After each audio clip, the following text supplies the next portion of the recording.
When a child arrives to a pediatrician with complaints of wheezing, the pediatrician often would take a brief, crisp, short history of the medical complaints with which the parents have brought the child, and they would perform preliminary evaluations, some of which may be with the help of certain instruments to understand the oxygen saturation levels in the child, and there would also be evaluations of the chest.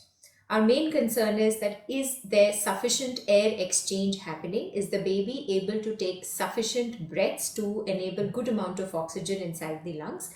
And what is it that we can do immediately to relieve the child of this stress?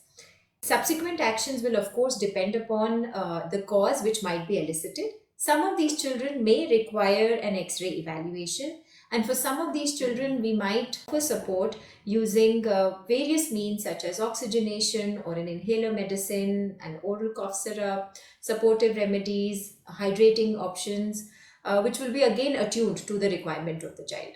And it is the response of these that we notice in the child that will determine the subsequent need to monitor or observe this child with us or to send the child back home after relevant instructions to the family.